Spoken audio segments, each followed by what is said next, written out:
கொள்ளு பருப்பு ரசம் ரொம்ப டேஸ்ட்டாக இருக்கும். எப்படி செய்கிறதுன்னு பார்க்கலாம். 1 கப் கொள்ளு எடுத்துக்கோங்க. இதை காணப்பயிறுன்னு சொல்லுவாங்க. 1 கப்பு 100 கிராம் அளவுக்கு இருக்கும். நான் எடுத்திருக்கேன். இதை நல்லா க்ளீன் பண்ணிக்கோங்க. 2 தடவை தண்ணீர் விட்டு களைஞ்சிக்கோங்க.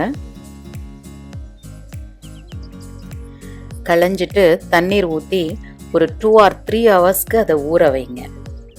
ஏன்னா இந்த கொள்ளு பயிறு கொஞ்சம் கெட்டியான பயிராக இருக்கும். அது நல்லா ஊறுனுச்சுன்னா தான் உங்களுக்கு சட்டுன்னு அருமையாக வேகும். அதனால் நீங்கள் சமைக்கிறதுக்கு 2 ஹவர்ஸ்க்கு முன்னாலே இதை ஊற வச்சுடுங்க.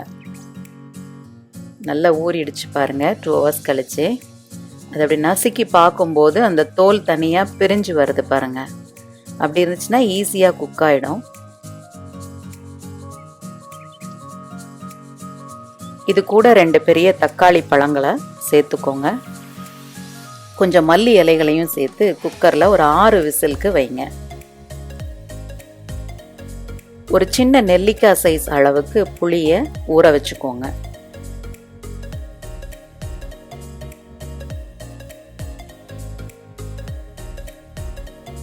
குக்கர் திறந்து பார்க்கும்போது 6 விசிலுக்கு அப்புறம் இந்த மாதிரி இருக்குது. நல்லா வெந்திருக்குது. இதிலிருந்து இந்த தக்காளி பழங்களை மட்டும் வெளியில் எடுத்துருங்க.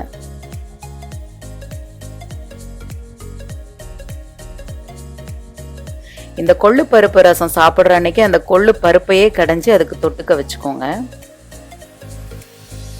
பாருங்க, எடுத்து நசிச்சு பார்த்தா நல்லா மசிஞ்சு நிற்கணும். ஃபைனாக வெந்திருக்கு. நல்லா வெந்து வந்திருக்கு.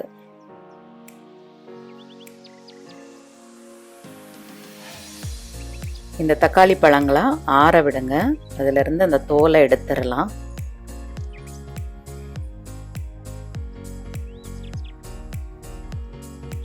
இந்த தோலை மட்டும் வெளியில எடுத்துருங்க.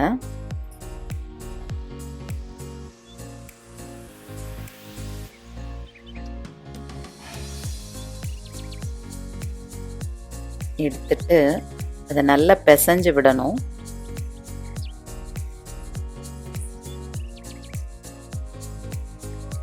அது கூட இந்த ரசத்துக்கு தேவையான உப்பு, கல்லுப்பு சேர்த்துக்கோங்க.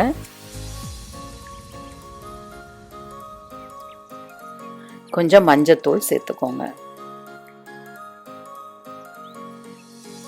இதோட மல்லி இலைகளை சேர்த்து நல்ல கைட்டு பிசைஞ்சு விடுங்க. இந்த பருப்பு ரசம் ரொம்ப டிஃப்ரெண்ட்டாக டேஸ்ட் நல்லா இருக்கும். நம்ம துவரம் பருப்பு ரசம் மாதிரி தான் இருக்கும். அதை விட நல்லாவே இருக்கும். இது கூட நம்ம ஊற வச்ச புளி கரைசலையும் சேர்த்துக்கலாம்.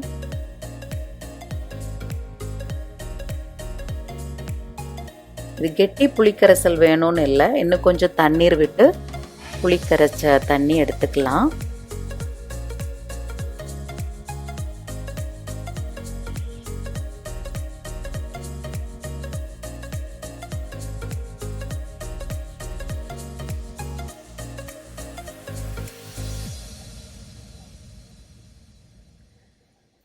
இது முதல்ல ஒரு பாத்திரத்தில் இந்த மாதிரி ரெடி பண்ணி வச்சுக்குவோம்.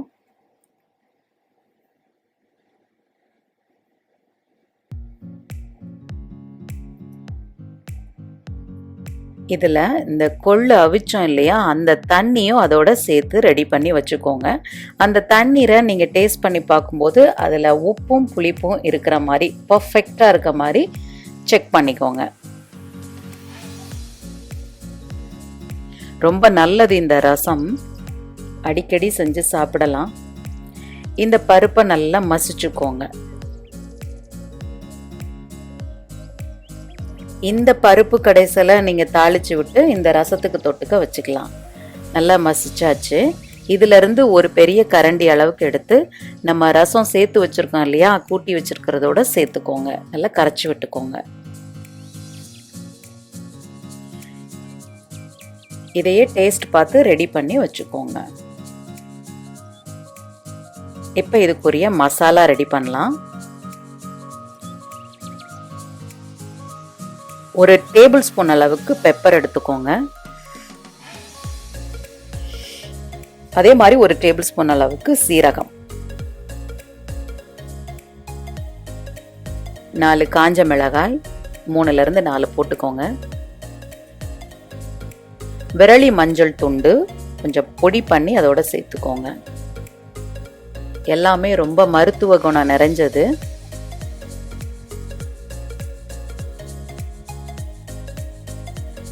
ஒரு டேபிள் ஸ்பூன் அளவுக்கு கொத்தமல்லி விதைகள், அதையும் சேர்த்துக்கோங்க.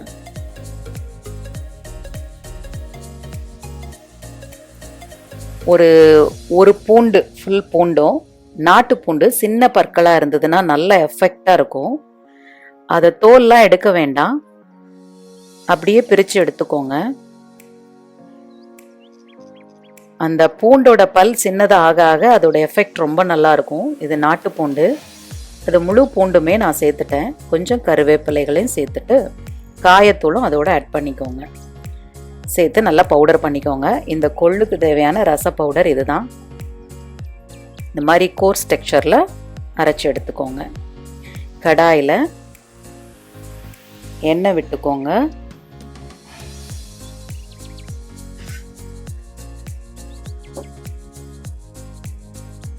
கடுகு சேர்த்துக்கோங்க. கடுகு பொரியட்டும். நம்ம ஊர்களில் சொல்லுவாங்க, கொளுத்தவனுக்கு கொள்ளு, இளைச்சவனுக்கு எள்ளுன்னு சொல்லுவாங்க. இந்த ரசம் நல்லா அடிக்கடி செஞ்சு சாப்பிட்டு வந்தீங்கன்னா ஒரு பிரிஸ்கான ஒரு ஃபீல் கிடைக்கும். இது சூப் மாதிரி 2-3 தடவை கூட குடிச்சிக்கலாம். கொஞ்சம் உளுத்தம்பருப்பு இதோட ஆட் பண்ணுங்க. கருவேப்பிலைகள் நான் ட்ரை ஆக்கி வச்சிருக்கேன். கருவேப்பிலை ஃப்ரெஷ்ஷாக இருந்தாலும் சேர்த்துக்கோங்க. அதோட ஒரு காய்ந்த மிளகாய், கொஞ்சம் காயத்தூள். இப்போவே மனம் வெளியில் வர ஆரம்பிச்சிடும். இது நல்லா பொரியட்டும்.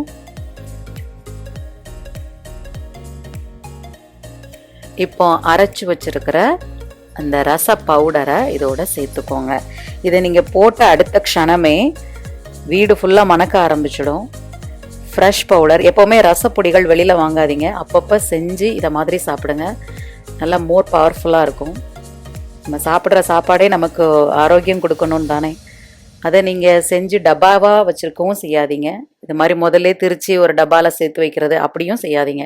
சாம்பார் பொடியாக இருந்தாலும், புளிக்குழம்பு, ரசம் அதெல்லாமே ஃப்ரெஷ்ஷாக அப்பப்போ திரிச்சு பண்ணுங்கள். செம்ம எனர்ஜெட்டிக்காக இருக்கும். கூட கொஞ்சம் மல்லி இலை சேர்த்துக்கோங்க. நீங்கள் ஃப்ரெஷ்ஷாக திரிச்ச பவுடரை அங்கே போட்டு நீங்கள் வதக்கும் போது இருக்கிற அரோமாக்கும் நீங்கள் சேர்த்து ஏற்கனவே அரைச்சி வச்சதை போடுறதுக்கும் நிறைய டிஃப்ரென்ஸ் இருக்குது. இது பசியை தூண்டுற வாசனையாக இருக்கும். இப்போ நம்ம கரைச்சி வச்சிருக்கிற இந்த கலவையை அதோட சேர்த்துடுங்க. சிம் ஃபயருக்கு கொண்டு வந்துடுங்க. மிதமான தீ, சிறு தீ, இதை தாண்டி போகாதீங்க. இதிலே உப்பு, புளி, காரம், மசால் வாடை இந்த 3மே இருக்குது. சிம் ஃபயரில் வச்சுருங்க. அது நுர கூட்டி வரணும், அதுதான் பதம். பாருங்க, ரோல் பாயிலிங் ஆக விட்டுறாதீங்க. ரசம் கொதிச்சிடக்கூடாது. ஸோ அது நுர கூட்டி வரும்போது அதை இறக்கிடணும். மூடியும் வைக்கக்கூடாது. பாருங்க, நுர கூட்டி வந்துட்டுருக்கு. இந்த ரசம் நெல் அரிசி சோறு இருக்கு இல்லையா, அதை விட கம்பஞ்சோறு, சோளச்சோறு இதுக்கெல்லாம் செம்மையாக இருக்கும். குழைவாக வடித்த சோளச்சோறு, கம்பஞ்சோறுக்கெல்லாம் இந்த ரசம் பர்ஃபெக்டாக இருக்கும்.